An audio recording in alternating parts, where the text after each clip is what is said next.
Hello students, welcome to Magnet Brains. My name is Muskan and I am your social science educator. आज हम पढ़ेंगे chapter 3 gender religion and caste में women's political representation. But उसके पहले let me introduce you to this platform. Magnet Brains provide करता है high quality free education from class kindergarten to class 12th in English medium and from class 6 to class 12th in Hindi medium. उसके अलावा हम 5 other states board को भी cover करते हैं which are Delhi, UP, Bihar, MP and Rajasthan board. E notes and e books को हम नीचे डिस्क्रिप्शन बॉक्स पे जो लिंक है उसे क्लिक करके you can access it. Now let's start studying. So today's topic is very important and very interesting. अगर आपने पहले की चैप्टर रिव्यू एंड क्लासेस देखी हो, जेंडर एंड पॉलिटिक्स अपन ने डिस्कस किया था, तो वहाँ पे अपन ने डिस्कस किया था कि जेंडर का क्या रिलेशन है पॉलिटिक्स में एंड पॉलिटिक्स में फीमेल्स को कितना इंपॉर्टेंस दिया जाता है. अब इसका ये सब टॉपिक है कि वुमेन्स का पॉलिटिकल रिप्रेजेंटेशन इंडिया में कैसा है, क्या है. तो फर्स्ट वी स्टडीड कि जेंडर एंड पॉलिटिक्स का रिलेशन. जेंडर एंड पॉलिटिक्स अपन ने देखा कि कितने सोसाइटी में डिस्टिंक्शन है between male and female and women को कैसे परसीव किया जाता है कि उन्हें हाउस होल्ड चोर्स करना रहता है. मेल को परसीव किया जाता है कि उनको they have to feed their family and they are expected to work and earn for the family and women उसी समय they are actually working 24/7 but they are not respected and valued क्योंकि उनको income generate नहीं होती उनके काम से, वो घर का काम करते हैं which is house hold chores.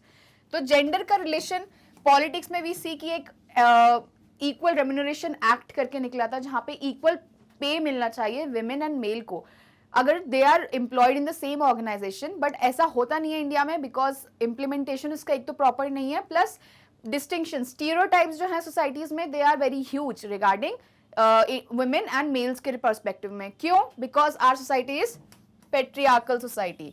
इसका भी मैंने बताया था पूरा, पेट्रियार्कल सोसाइटी. ठीक है.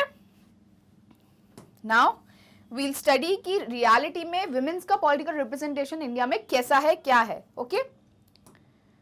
Now all this is well known yet issues related to women's wellbeing और otherwise are not given adequate attention. जैसे मैंने बताया कि बोलते हैं लोग कि इक्वल रिप्रेजेंटेशन मिलना चाहिए विमेन को एंड विमेन को भी पॉलिटिक्स में उतरना चाहिए. एंड मैंने एग्जांपल भी दिया था आपको जेसिंडा आर्डन मैडम का which is the prime minister of New Zealand who is actually a living example कि कैसे उन्हें न्यूजीलैंड कंट्री को बहुत ही रिच, प्रॉस्परस एंड एवरीथिंग बनाया. एंड सिमिलरली एग्जाम्पल कि women can achieve greater Heights and women are great political leaders as well. ये सबको पता है कि women को पॉलिटिक्स में उतरना चाहिए and they should actually they very sensitive. और एक सिचुएशन को हैंडल करने में अगर आप सर्वे रिपोर्ट्स देखेंगे ना तो they actually present this fact कि विमेन जो हैं दे आर वेरी सेंसिटिव किसी इशू के रिगार्डिंग, तो वो ज़्यादा अच्छे से हैंडल करती हैं एज मेल्स. उनमें ज़्यादा पेशेंस होता है. एंड ये मैं नहीं कह रही हूँ, ये सर्वे कहता है. You can search these many reports, Oxford universities and they release these reports regarding women and male के कंपैरिजन में. Okay. So this has led many feminist and women's movement to the conclusion that unless women control power, their problems will not get adequate attention. इसका meaning क्या है? अगर आपने अपनी family में भी देखा होगा कि जो मेल मेंबर है उसके पास पावर क्यों है? Why the male has power in your family? Because he is earning, he is doing a job which he is getting paid off. ठीक है. This has led many feminist and women's movement to the conclusion that unless women control power, their problems will not get adequate attention. तो मतलब जिसके पास power है उसको उसकी problems भी address हो रही है. तो दैट्स वाई एक ये रीजन दिया गया है कि वुमेन को पॉलिटिक्स में इसलिए भी उतरना चाहिए जिससे उनके पास क्या पावर आए. एंड पावर आएगा तो क्या अर्निंग जनरेट होगी एंड अर्निंग से what they can achieve, they can do well for other women by making laws or passing legislations. ठीक है. एंड उनकी प्रॉब्लम्स सॉल्व कर सकती हैं दूसरी वुमेन की. ठीक है. एक वुमेन दूसरी वुमेन की हेल्प कर सकती है by getting power in their hands. Okay. Statement ये बोलता है one way to ensure this is to have more women as elected representatives. ये मैंने कैसे बोला, एक वुमेन दूसरे वुमेन की कैसे हेल्प कर सकती है by becoming as elected representative. Elective representatives कौन होते हैं? एमएलएज, एमपीज पर्टिकुलरली लोकसभा के होता है, राज्यसभा के MPs are not elected by us, ठीक है। एमएलएज स्टेट के होते हैं, member of legislative assemblies. MPs जो होते हैं they are of parliament, member of parliament full form, ठीक है। सो ये बोल रहे हैं कि विमेन को है एमपीज एंड एमएलएज बनना चाहिए। क्यों? क्योंकि उनके पास एक तो पावर आएगी, एंड पावर आएगी तो वो क्या करेंगे, अदर वुमेन्स की जो प्रॉब्लम है they can help heal that problem, and कुछ लॉज एंड लेजिस्लेशंस ला सकते हैं जिससे उनकी प्रॉब्लम्स थोड़ी कम हो, ठीक है। One way to ensure this is to have more women as elected representatives. कोई जो एक सोसाइटी में एक अगर पर्टिकुलर ग्रुप है जो बहुत सप्रेस्ड है तो उसे एक्स्ट्रा पावर्स दी जाती है। कैसे? उन्हें और बढ़ाने के लिए, एक तो उन्हें हेल्प कैसे करोगे, एक तो उनके मेंबर्स चुन चुन के आप लेकर आओगे, उनसे उनकी प्रॉब्लम सुनोगे, उन्हें इक्वल रिस्पेक्ट दोगे, उन्हें इक्वल पोजीशन दोगे। इक्वल पोजीशन दोगे तो वो अपनी प्रॉब्लम्स कन्वे करेंगे कि हमारी ग्रुप की ये प्रॉब्लम है, एंड वो जब प्रॉब्लम सब सुनेंगे they will get sympathize with that problem and they'll help support that problem, okay? So in India the proportion of women in legislation has been very low. And क्यों? क्योंकि मैंने ऐसे बताया कि अपनी India is a patriarchal society and women को voting right ही like Britishers के time ही women को वोटिंग राइट नहीं दिया गया था अंटिल अ कॉन्स्टिट्यूएंट असेंबली जिनके पास रिस्पॉन्सिबिलिटी था अपना कॉन्स्टिट्यूशन बनाने का, दे डिसाइडेड कि नहीं हम यूनिवर्सल अडल्ट फ्रेंचाइज देंगे which is above 18 years of age any person be it male और बीट फीमेल सबको राइट है किसका? वोट करने का, ओके। तो proportion of women in legislation, vote करने का राइट तो 1947 में, 1947 के बाद वुमेन एंड मेल को इक्वली मिल जाता है, बट उस समय अपनी पॉपुलेशन इतनी लिटरेट नहीं थी। लिटरेट मतलब इतनी पढ़ी लिखी, इतनी एजुकेटेड नहीं थी कि उनको ये बिलीव था कि वुमेन एक अच्छी रूलर बन सकती है, रूलर नहीं as an like elected representative बन सकती है, कि हम वुमेन को इलेक्ट कर सकते हैं। बट ये सब एक एग्जांपल देती हूँ किसने एक्चुअली क्रैक किया था ये thing. Our honourable ex prime minister, former prime minister, that is Indira Gandhi ji. Indira Gandhi ji became Prime Minister of India at the time जहाँ पे majority of our population never believed कि women जो है वो कुछ कर सकती है, तभी उन्हें आयरन लेडी भी कहा गया है, ठीक है, कि she believed in herself and she became actually the leader of our country at one point of time. For example, the percentage of elected women numbers in Lok Sabha has touched 14.36% of its total strength for the first time in 2019. Oh my God! 100% में से सिर्फ 14% approx 2019 में, मतलब अभी बहुत recent की बात है। क्या है ये example? The percentage of elected women members in Lok Sabha, मतलब 14 मेंबर्स ही सिर्फ लोकसभा के मेंबर्स हैं, ठीक है। मतलब आप देख सकते हैं कितना कम रेशियो है, सिर्फ 14% लोकसभा में क्या है, फीमेल इलेक्टेड रिप्रेजेंटेटिव्स है। Their share in the state assemblies is less than 5%, and ये जो शेयर है 100% का लेस देन 5% बोल रहे हैं, मतलब ये 5% से भी कम है। क्या शेयर? किसमें? स्टेट असेंबलीज में।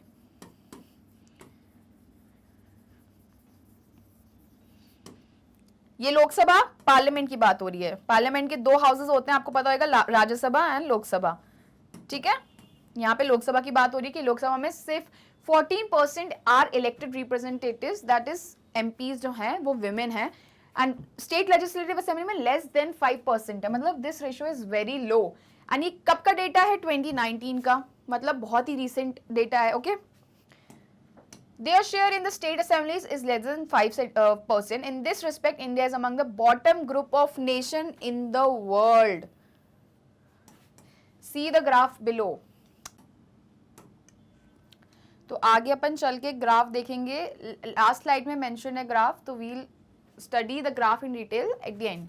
उसके पहले we'll study the content. India is behind the averages for several developing countries of Africa and Latin America. मतलब अफ्रीका, मतलब इंडिया डेवलपिंग कंट्री है एंड अफ्रीका तो और भी अंडर डेवलप कंट्रीज है में आता है, एंड लैटिन अमेरिका भी अंडर डेवलप कंट्रीज में आता है। India is a well developing country, but India in countries से भी पीछे है, अफ्रीका एंड लैटिन अमेरिका से, ठीक है, ग्लोबल एवरेज में। In the government cabinets are largely all male even when a woman becomes the chief minister और the prime minister. इसका मतलब है, मैंने क्या एग्जांपल दिया था, पीएम इंदिरा गांधी का, अपनी honourable PM was Indira Gandhi, but जो कैबिनेट क्या होता है, कैबिनेट काउंसिल ऑफ मिनिस्टर के बारे में सुना है, दिस इज अगर काउंसिल ऑफ मिनिस्टर एक ह्यूज रूलिंग पार्टी से बनता है काउंसिल ऑफ मिनिस्टर, तो उसका जो सब क्लोजेस्ट पार्ट होएगा ना, जिसको प्राइम मिनिस्टर के जो एसोसिएट्स होंगे, like the closest of the one prime minister, वो कैबिनेट बनाएगा। ठीक है, काउंसिल ऑफ मिनिस्टर में भी जो मेन इंपॉर्टेंट लोग होते हैं, जैसे अभी का कैबिनेट में मैं एग्जांपल दूं आपको, तो एस जयशंकर में आप जानते होंगे, अपने फॉरेन मिनिस्टर है अपने, तो foreign minister is a part of our cabinet and other important ministers जो बहुत ही इंपॉर्टेंट मिनिस्ट्रीज से आते हैं, तो वो कैबिनेट का फॉर्म बनाएंगे। ठीक है, this is your COM which is your council of minister. COM किससे बनती है, रूलिंग पार्टी से। जो सरकार बनाएगी उससे क्या बनेगी, council of minister, ruling party से। ठीक है, सरकार बनाएंगे उससे अपनी council of minister. Council of minister बहुत बड़ी होती है, उसके देखो बार बार तो आप काउंसिल ऑफ मिनिस्टर को लाइक 100-200 लोगों को आप बुला के मीटिंग्स तो करवा नहीं सकते हो, तो इसीलिए कैबिनेट जो होता है वो सारे इंपॉर्टेंट डिसीजंस लेता है। कैबिनेट ही सारे मेजर जो इंटरनल मैटर्स होते हैं, बीट उरी स्ट्राइक और एवरीथिंग, जो भी आपने अगर मूवी देखी हो उरी में, वो बैठते हैं जो भी अपने NSA रहते हैं, national security advisers and all everything, वो साथ में बैठ के डिसीजंस लेते हैं, and this is what constitute the cabinet, inner circle of the COM। Okay, ये सेंटेंस क्या बोल रहा है कि अगर जैसे अपन ने बोला कि प्राइम मिनिस्टर इंदिरा गांधी है, who's a female prime minister अपनी थी, कैबिनेट में जितने भी मेंबर्स रहेंगे ना, they will be all mail, which was true at that point of time. Cabinet में भी majority of the ministers were all male. ठीक है, in government cabinets are largely all male even when women becomes the chief minister or the prime minister। इसका example मैंने भी दे दिया है। ठीक है, इंदिरा गांधी के समय पे।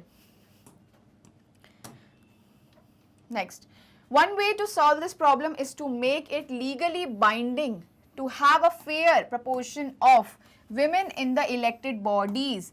क्या बोल रहे हैं ये कि एक लॉ पास कर दो जिससे बाइंडिंग हो जाए कि इतनी वुमेन्स का रिप्रेजेंटेशन तो चाहिए ही हमें। ठीक है, लोकसभा में या स्टेट लेजिस्लेटिव असेंबली, उसके थ्रू क्या होएगा, वुमेन को आना ही पड़ेगा आगे, एंड वुमेन आएंगी तो what they can do, they can help solve the problems of other women as well. This is what the Panchayati Raj has done in India. 1/3 of seats in local government bodies. अब देखो, ये first legal binding जो था वो कहाँ introduce हुआ, पंचायती राज में, पंचायत में। 1/3 of seats in local government bodies in panchayat and municipalities are now reserved for women. अभी रिसेंट में वुमेन रिजर्वेशन एक्ट आया था 2023, आगे पढ़ेंगे उनके बारे में, नारी शक्ति अभी नंदन के बारे में, बहुत अच्छा एक्ट है वो। बट उसके पहले पंचायत, मतलब पंचायत एंड म्युनिसिपैलिटीज ने पहले ही बोल दिया कि 1/3 ऑफ द सीट्स जो होंगी पंचायत एंड म्युनिसिपैलिटीज में, they will be reserve for women. And इसकी सक्सेस को देखकर ही अभी last year women reservation act 2023 जो पास हुआ, उसी ने ही बोला कि 1/3 seats are reserve for women in state legislative assembly also and Lok Sabha also. ठीक है, लोकसभा पार्लियामेंट के रिगार्डिंग है, state legislative assembly state legislature के रिगार्डिंग है। Okay, now there are more than 10 lakh elected women representatives in rural and urban local bodies. But यही बोल रहे हैं कि इस लॉ लीगली बाइंडिंग बना दिया गया क्या, पंचायती एक्ट में, कि अब वुमेन का रिजर्वेशन इज लीगली बाइंडिंग कि हमें 1/3 सीट्स वुमेन से चाहिए ही।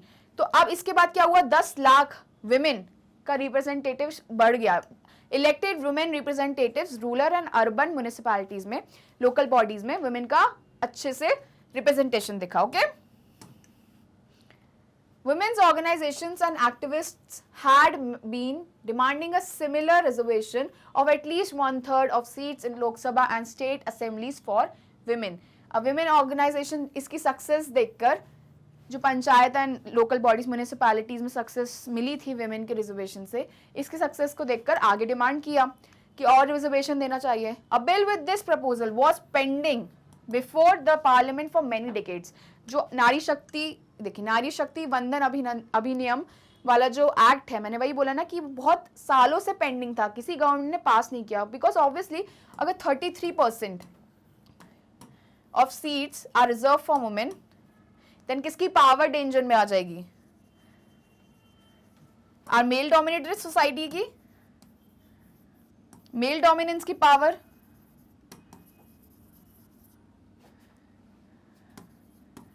Will be in danger.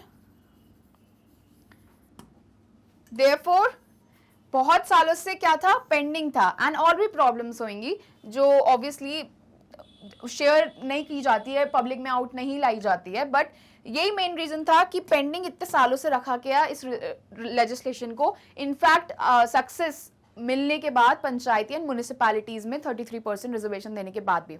इन 2023 नारी शक्ति वंदन अधिनियम Women's Reservation Act 2023 has been passed, which will give 33% reservation of seats for women in Lok Sabha, state legislative assemblies and also Delhi Assembly. तीन चीजें बहुत इंपॉर्टेंट है यहाँ पे कि जो Women Reservation Act है वो किस किस को 33%, that is 1/3 of the seats reservation दे रहा है। State Legislative Assembly,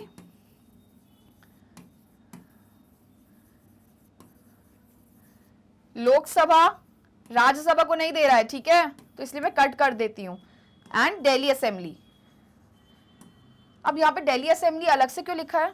आप लोग सोच रहे होंगे कि Delhi is a union territory with legislature, इसीलिए दिल्ली असेंबली लिखा गया है, क्योंकि दिल्ली असेंबली यूनियन टेरिटरीज में यूजुअली लेजिस्लेचर प्रोवाइड नहीं किया जाता, उसके आसपास के जो स्टेट हैं वो गवर्न करते हैं। जैसे दादरा एंड नागर हवेली जो है, it is govern by Gujarat legislative assembly, ठीक है।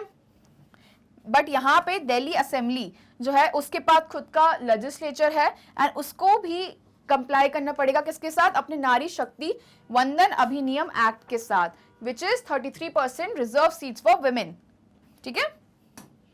ये आ सकता है एमसीक्यू में कि कौन सी 3 जगह है जहां पे वुमेन को रिजर्वेशन दिया गया है, दैट इज लोकसभा, राज्यसभा, गलती से भी टिक करके मत आना, ठीक है, state legislative assemblies and also Delhi assembly, okay. Gender division is an example that some form of social division needs to be expressed in politics. अब ये क्या बोल रहा है? Gender division is an example that some form of social division needs to be expressed in politics. कि gender division is an example, एक है example that some form of social division, social division जो है अपनी society में वो express होना चाहिए कहाँ? Politics में. This also shows that disadvantaged groups do benefit when social divisions become a political issue. मैंने जैसे बताया था कि एक सोसाइटी में अगर आप किसी ग्रुप को दबाएंगे तो इसीलिए उसको क्या हेल्प करने के लिए डिसएडवांटेज ग्रुप हो गया, आप यहाँ पे वुमेन ले लेते हैं, तो this also women disadvantage group हो गई, तो do benefit when social divisions become a political issue. अब जब एग्रीवेट हो जाती है ना सिचुएशन तो फिर ऑब्वियसली रायट्स होते हैं, दंगे होते हैं, वायलेंस होता है, तो जब इस सिचुएशन को डील करने के लिए वो क्या बन जाती है? फिर एक पॉलिटिकल इशू पॉलिटिकली हैंडल करती है, बीट पुलिस करती है या फिर अपने एमपीज एमएलएस करते हैं। तो जब तक पॉलिटिकल इशू नहीं बनती डिसएडवांटेज ग्रुप को सहायता नहीं मिल सकती, okay. Do you think that women could have made the gains we noted above if their unequal treatment was not raised in the political domain? अब आप सोच के बताइए, क्या लीगली बाइंड अगर नहीं किया गया था तो वुमेन को इक्वल रिप्रेजेंटेशन या उनकी अनइक्वल जो ट्रीटमेंट हो रहा है was not been raised in political domain?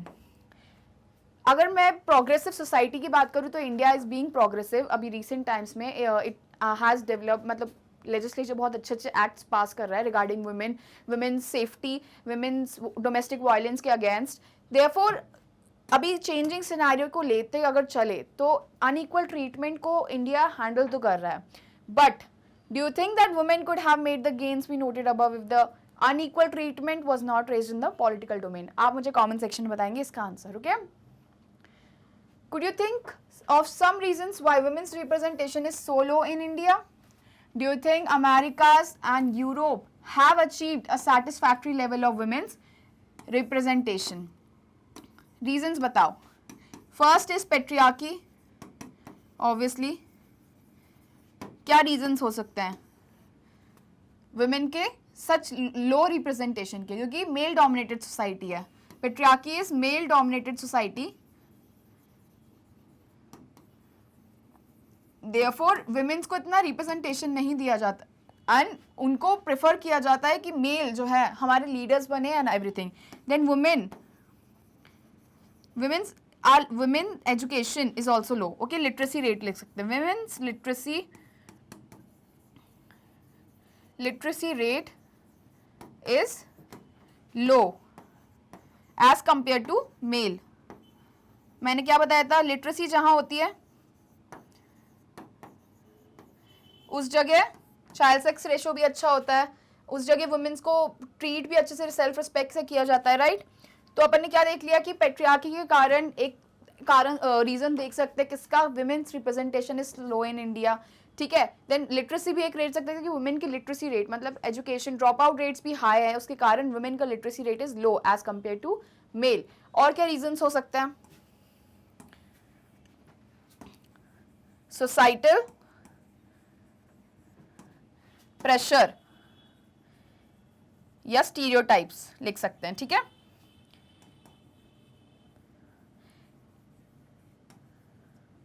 Women को एक्सपेक्ट किया जाता है कि वो बच्चों को पाले, बच्चों को बड़ा करे, ठीक है, उनको एक अच्छा ह्यूमन बनाए, प्लस अपने हाउस होल्ड चोर्स भी करे. अगर वो जॉब भी करी हैं, they are expected, we have discuss कि वो खाना भी बनाए घर पर आकर, एवरीथिंग. तो ये स्टीरियोटाइप्स है कि भले ही आप एक पॉलिटिकल लीडर बन जाए but you need to fulfil your demands of raising kids, of doing household chores. ठीक है. तो ये स्टीरियोटाइप है एंड ये बहुत पहले से चला आ रहा है, अभी रिसेंट का फिनोमेना नहीं. दैट्स व्हाई एक माइंडसेट चेंज करने में बहुत डेकेड्स लग जाती हैं. और ये कैसे कर सकते हैं? बाय ब्रिंगिंग अ लॉ, जैसे किया गया. वुमेन रिजर्वेशन एक्ट इसलिए लाया गया कि लीगली बाइंड कर दिया गया है, जिससे थोड़ी सिचुएशंस चेंज हो. तो ऑब्वियसली जब लोकल बॉडीज में लाया गया तो सिचुएशंस चेंज हुई ना, तो डेफिनेटली विद टाइम ये भी चेंज होएगा. Okay. So do you think America's and Europe have achieved a satisfactory level of women's representation? I guess yes. अपन को ये मैप से बताना है. अमेरिका एंड यूरोप ये हैं, ग्राफ है ये, sorry. America and Europe, Nordic countries. मैंने क्या बताई थी? स्कैंडिनेवियन कंट्रीज जो होती है they are also called Nordic countries. ठीक है. Nordic countries, Norway, Sweden, Finland. ठीक है. 3 countries. They have the highest क्या, women in national parliaments in different regions of the world. Okay. तो मतलब उनके पार्लियामेंट में हाईएस्ट नंबर ऑफ वुमेन है. मैंने क्या बताया था आपको, अगर आपने पहली वाली वीडियो देखी थी जेंडर एंड पॉलिटिक्स वाली, कि स्कैंडिनेवियन कंट्रीज में सब कुछ हाई मिलेगा. Literacy rate, HDI, human development index, और बीट करप्शन अगेंस्ट इंडेक्स जो रहते हैं, प्रेस फ्रीडम जो रहता है, उनके हाईएस्ट होते हैं. वैसे ही यहाँ पे भी देखेंगे विमेन का रिजर्वेशन या representation in parliaments Nordic countries में हाई है. उसके बाद कहाँ? अमेरिकाज एंड यूरोप में आ रहा है, मतलब ये रेड लाइन के बॉर्डर में. That is world average is 24%. Okay. America and Europe का भी सैटिस्फैक्टरी है, but sub Saharan and Asia, Arab states even have higher women representation in parliament than India. मतलब इंडिया की सिचुएशन इन वुमेन रिप्रेजेंटेशन अभी फिलहाल के समय बहुत गंदी है, but we are obviously improving. Last year जैसे ही एक्ट आया है, वी होप कि सिचुएशंस बेटर हो एंड इंडिया का जो रेशो है वर्ल्ड एवरेज तक तो आए at least with the coming few years. Okay. Figures are for the percentage of women in directly elected houses of parliament on 1 October 2018. ये 2018 का डेटा है. ठीक है. तो वर्ल्ड एवरेज अपन ने देख लिया कि 24% का है, कि 24% of the women's are there in parliament. Highest किसका है? 42%. किसका? नॉर्डिक कंट्रीज का. ठीक है. उसके बाद ऑब्वियसली अमेरिकाज एंड यूरोप का, they at least are crossing this line of world average. उसके बाद आता है sub Saharan, Asia, Arab states, Pacific and India. India का बहुत लोएस्ट है which is 11.8%. But again, hopes are high with the coming few years. We make to achieve. We'll try to achieve and cross this world average also. Okay. Now here we are to end our lecture. Magnet Brains provide करता है high quality free education from class kindergarten to class 12 in English and in Hindi medium both.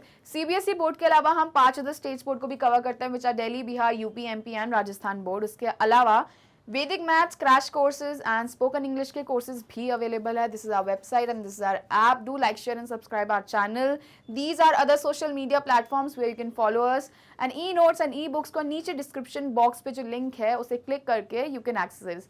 Thank you for studying. Fuck.